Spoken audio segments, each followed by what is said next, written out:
Number 7. LeBron James. Whoa. Yeah. The man is like 22 and 33 in finals games. But the fact that he's been to that many, I can't hold that and against then him. lost. Have you looked at his Cleveland? His legacy as of right now is like a man who could never find a place to stay. Like he just keeps going team to team looking for players that can try to help him get a ring. It tarnishes his legacy. I think it moves him down the list. I don't think he's a top 5. That's way too hot of a take for me. He has the numbers. You're burning. Fantastic player, but every team he's gone to, he's left them in Wins. shambles. But they win After they win a first. championship. After winning a championship and then being left in shambles.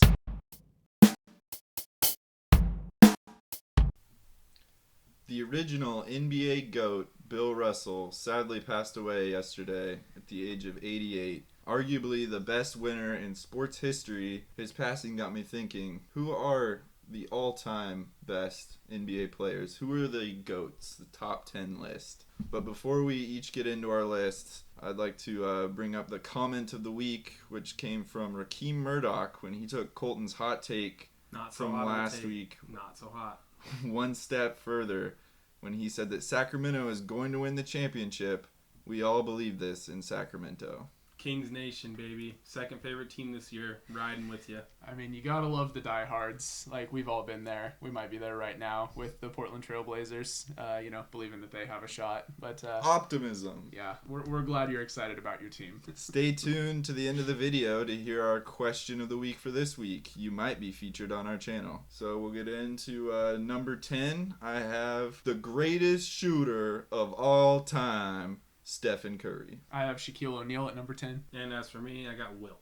I mean, I think Shaq and Wilt are sort of similar in that, just extreme domination of the game, but maybe not as much with the sustained winning, kind of played with a lot of different players and just never really built like the dynasty. All three I'd of the argue Shaq had a dynasty in LA. Yeah, I did. All Then three he of those players left. changed the game, but in different ways, for sure. My guy, maybe more so Yeah, than... Steph changed the game as well. Number 9, I have Shaq. That's where I have Wilt. And I had Steph. We're all flip-flopping here. Obviously, Steph, like you just said, changed the game. All the kids want to shoot like Steph. He's breaking all the records. He still has a lot of room he could grow. I think he's right on the heels of my number 8 and number 7 on my list. He looked super impressive in the finals just a few months ago, too. He was exciting to watch. He's like 33, 34, and he might be in his prime right now. He's higher on my list. Number 8, Larry Legend. Larry Bird, agreed. And I got Kobe. It's a little low. That's a little low for Little- I Kobe. mean, Kobe. we all shoot, say his name when we shoot something into a trash can, right? Exactly. But his inefficiencies, he had times where he's inefficient. I know, he won. He had 81. The inefficiencies kind of just brought it down a little bit for me. I think to speak on Larry Bird a little bit, him and Magic's rivalry really revolutionized the NBA in the 80s. Sort of set the stage for what the NBA would become. Set the dinner plate for Michael Jordan to come and eat. The alley-oop, if you will.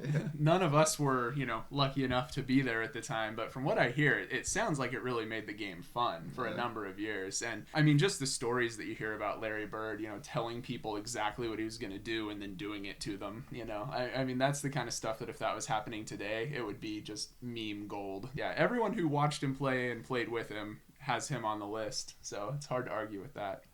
Number 7, Tim Duncan. I have LeBron James. Whoa. Yeah. We'll save some time for a discussion on that. I have Mr. Larry Bird, Larry Legend. Had him one spot higher. If he was healthier for longer, he could have gone higher. It's just short-lived with his back. So, Yeah, LeBron, but now that that's out of the way, LeBron let me at number explain you. 7. Elephant in the room. Whoa. The man is like 22 and 33 in finals games. But the fact that he's been to that many, I with can't his- hold that and against then him. Have you lost. have you looked at his Cleveland team? I know. I was Like, about to say, who's his best teammate been in his career? I mean, Wade and Bosch is a pretty stacked team with Bosch in his prime, but For like 3 years.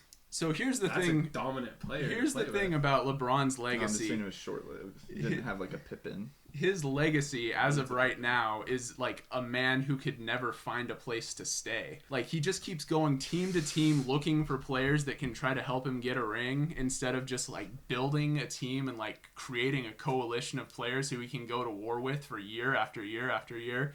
That's not who he is. And I think that it tarnishes his legacy. I think it moves him down the list. He's still a top 10 player. I mean, that's not shade if you're in the top 10, but I don't think he's a top 5.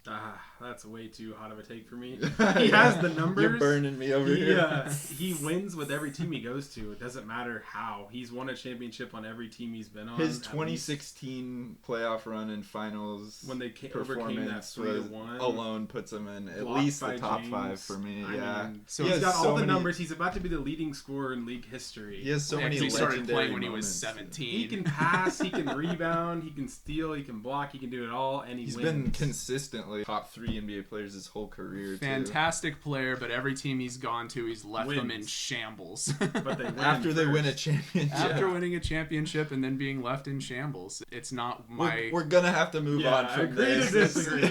It's a wild take, though. Number 6, Magic Johnson. Steph Curry. Shaq. Steph's a little higher than. Yeah, I have Steph got pretty him high. above LeBron. I mean, using the same metrics that I was just talking about, Steph was like 21-13 in finals games, So I mean, what was his team around? Yeah, him? he's had a stacked team his whole career. Because he can build a coalition of people that want to go. I do understand him. he's a better teammate in a lot of ways than LeBron, but better overall player. I think LeBron is just so much more dominant. I think part of being a top 10 player of all time is an ability to create a team around you. But the whole team around him was drafted at the same time as him, and you could argue that the team with Durant was added from sheer luck of him injuring his ankle at the same time that the cap spiked. I can't give him the credit for the perfect sequence of events. If LeBron from 2003 to 2007 would have had Klay Thompson and Draymond Green on his team instead of Ilgauskas and Boobie Gibson, it might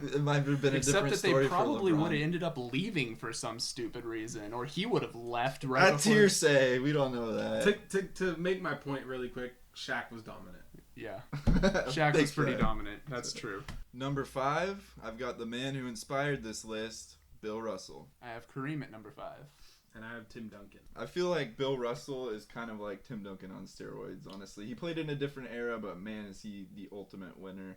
I don't have Bill Russell on my list. I know this list is inspired by his passing, rest in peace, but there was like 8 teams in the NBA. I mean, you had a 1 in 8 chance of winning the championship, and when you have 2 good teammates, you have a better team than the whole 8-team league. He put up good rebounding numbers, and he was a dominant defender. I like I said, I have him at number 11. With 11 rings. Number 11. Number 11 with 11 rings. He did dominate Wilt Chamberlain for the entire 60s, let's be real. I get that, but the numbers-wise, you don't really have the numbers other than the rings, which you do have the rings. I get that. Well, they didn't count blocks at the time, and people have said anecdotally that he probably had 12 blocks a night. Who was flipping up shots at the rim?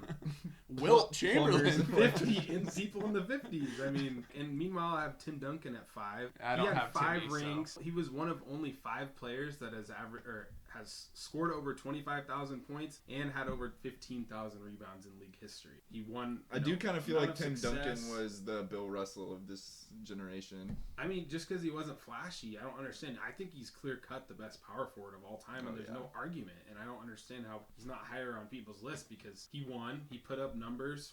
He was a great teammate. Length of success from when he was a rookie till his second to last year. What more do you want? The only real argument to be made is that he wasn't flashy. He wasn't box office, but I enjoyed watching him play. Yeah, the bank shot. Come on. Number 4, rest in peace, Mr. 81, Kobe Bryant. At number 4, I have Magic. I have Magic as well. Lakers spot. Huh? Yeah, that's the Lakers spot. That's the Showtime spot, I guess. Yeah, I mean, Magic, at first I had him at maybe more number 2 or number 3, but because talk about changing the game, and the stories you hear about him, playing center in his rookie year in the finals and then winning the finals MVP. I mean, that's an amazing story, but he ended up slipping at number 4, but and then just what we said about Tim Duncan, the only thing he didn't have was flash. That's what Magic had in abundance. Yeah, and Kobe did for that matter. Yeah, Magic, I agree with what you said. He could play 1 through 5. Showtime. At an MVP level, right? 1 through 5.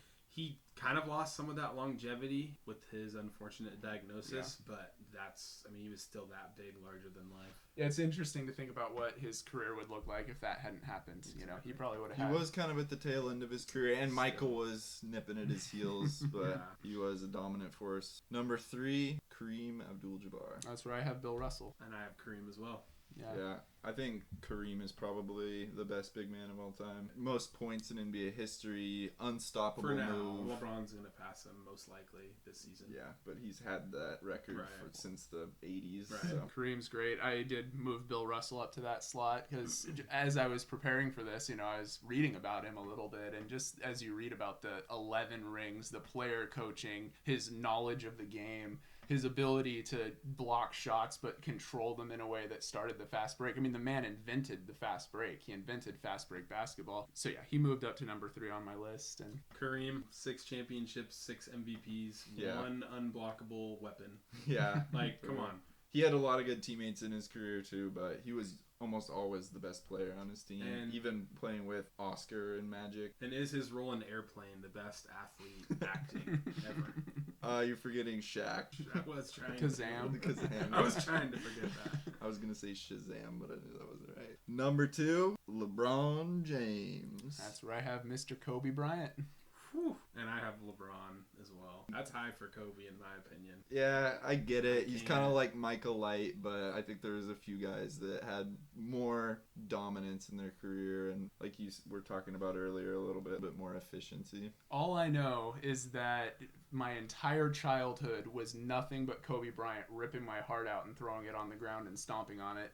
And the fact that he was able to do that to every team in the league for, you know, more than a decade, it's hard to discount. I mean, the guy won 5 championships. He had, 18-time All-Star, long career, and just, continued to be a winner, just a definition textbook winner until his last game. LeBron's done all that too, but he just hasn't done it on different teams. He's done it on 3 different teams that he's left in shambles. Here's the quintessential Kobe experience for me. His last game. Yeah. How many did he score, but how many shots did he take? That's like Kobe to me, right in there. a win. Yes. In a losing season. Yeah, in a season where he was in albatross contract, which LeBron has maybe done once now with this last Lakers season. Oh, the rest of his career is going to be dragging teams down with massive salaries.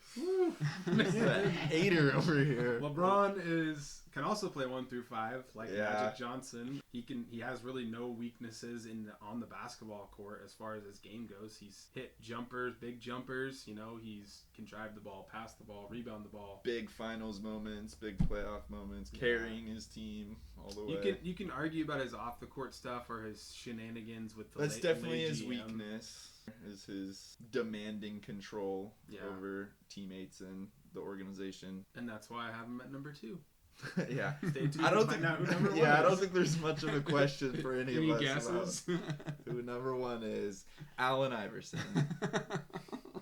Michael Jordan. I'm just kidding. It's Michael Jordan. Brian Scalabrine, Michael Jordan.